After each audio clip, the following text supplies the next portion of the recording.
Very good team, very hard fought game. Kind of had to work for everything that we got. Got a great game out of Shane Wright coming back, not feeling quite 100%, but he came back to help us out. Also, McTavish, I thought, played a whale of a game, two-way game. Got a couple goals for us as well. And we're very happy with the way we played because that's a team that is going to be tough to knock out in the quarterfinals. Hi, Coach. I guess tonight, would it be fair to say that your goalie kind of held you in the game at some point? For sure. It's amazing. I mean, even go back to the Sweden game, it's 2-0, and Milic made a couple big saves. So, that goes 2-1. You never know where that game goes because Sweden was a lot better than that than the score indicated for sure. But yes, to win games, you have to typically have a few saves from your goalie, and he certainly provided that for us tonight. Last night when we were talking a bit about the scouts across the way, and you were talking about the coaching staff always looking for that perfect game and everything and perfection, but you look on paper and you're 4-0. You scored a bunch of goals, haven't given up many goals. It looks pretty close to perfect. What are you going to tell the guys tomorrow in terms of what they can improve on heading to the quarters? Well, we'll let them know it wasn't perfect for sure. But we talked about the positives at the end of the game, because we were tired. That's 4 games in 5, and everybody, I think Belarus was 4 and 6, I think, I'm not sure, but everybody had to fight through that. We were a little tired. We talked about that before the game, it's easier to forecheck than backcheck. So let's try to keep the puck in front of us. But we're very happy with where we're at. We're improving in areas that we want to improve in and that matter, that really matter in the end result, at the end of the game. So I was very happy. That was the kind of the happiest I've been so far, I think, just with our effort of trying to do all the little details that we're asking them to do. Yeah, I was going to ask you about that because 4 and 5 isn't maybe normally a big deal, but with the pandemic, the guys haven't been playing a ton of hockey. So you've noticed that there is maybe a bit more extra fatigue, or the conditioning isn't what it normally would be?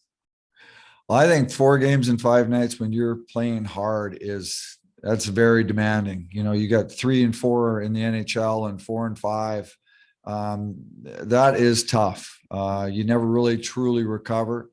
So we just the players did what we asked them to do. We wanted to keep it fairly simple, but still you want to use your skills. So that's that fine line of dumping pucks in and carrying pucks over the blue line. So I was very happy with our decision making. Very good. Thanks a lot. Yeah, Sam Cosentino from Sportsnet. Dave, can you just expand on McTavish a little bit? I've been really impressed. I mean, with everything. Obviously, you gave him the C when Shane was out, but what has particularly impressed you with his game? You don't have to coach him much. He kind of does everything very close to the right way right off the bat. He's usually on the right side of the puck. He's good on faceoffs. He knows his role defensively. He's a very intelligent player. And, one thing one thing he does very well, he knows how to win battles. He knows how to protect the puck. He made a real nice battle win just before his goal and got the puck in, then shot in the net. And, that's an art that, skills coaches are not teaching, I don't think anyways. And he knows how to do it. And just wondering about the process now for the goaltending moving forward. You must have a fun choice to make there for what you're going to do on Monday.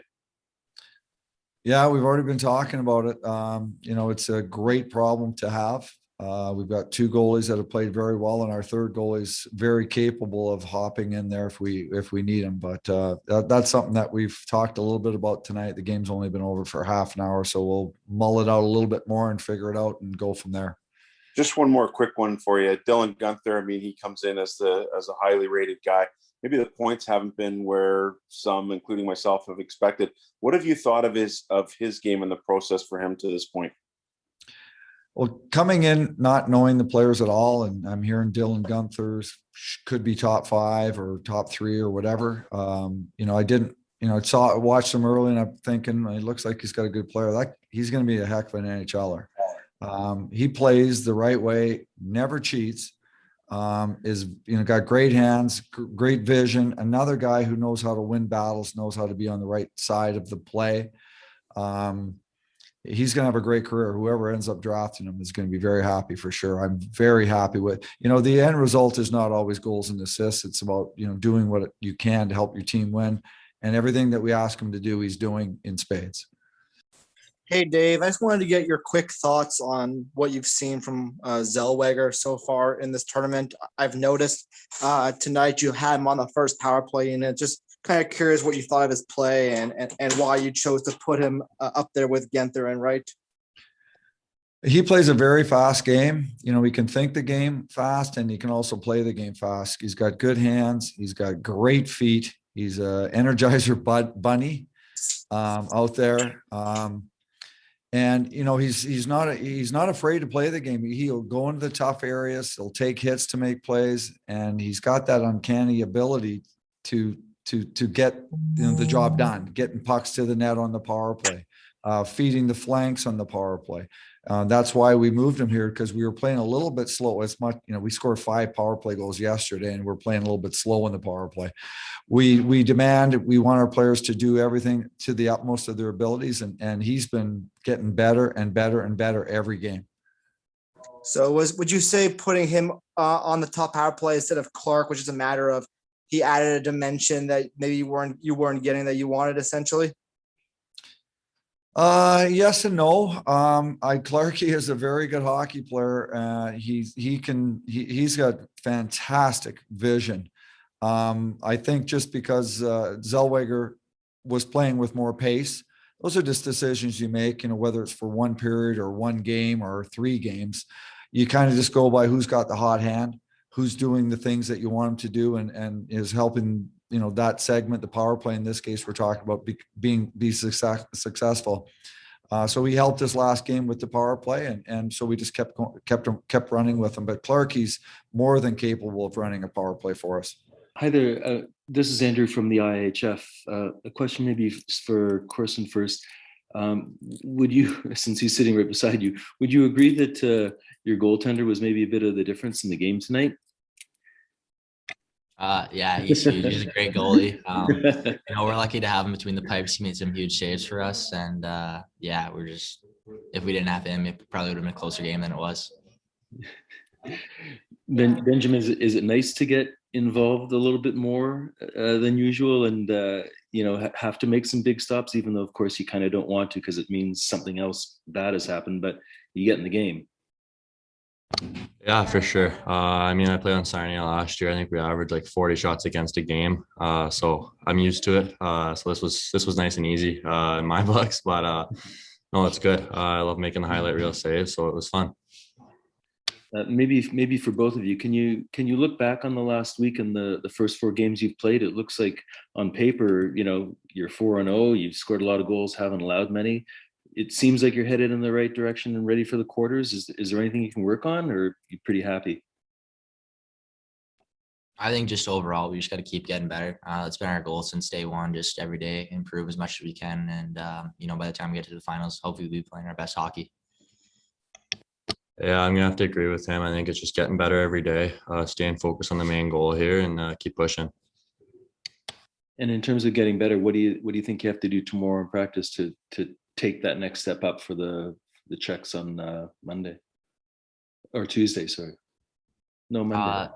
Yeah, I think our coaches are going to do a great job pre-scouting them tonight and identifying, their systems and their strengths and weaknesses. And then tomorrow we'll just probably do some drills, run some systems that will, help us beat them, and just try and give us the upper hand. Yeah, as a goalie perspective here, we'll kind of get on the ice to do some stuff with our goalie coach here, Matt, and he's awesome, keeps us going. So just kind of learning about that. We'll do a pre-scout as well, just as goalies. So it's, just getting ready to go. Hey, thanks a lot, guys. Hey, Ben, this is Sarah Jean Marr from OntarioHockeyLeague.com.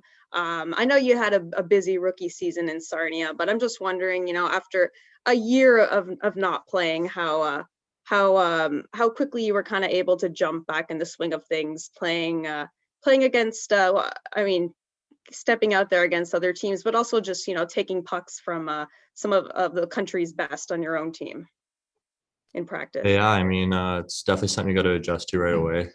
So, I mean, I've been doing a little bit of skating and stuff, but nothing to the level of these guys' shots. So, I was good. Got a couple practices in before Finland, and then after Finland kind of set in and started kind of taking away with it. So, I think it's about getting some good shots in practice, and it kind of leads over into games, right? So, yeah.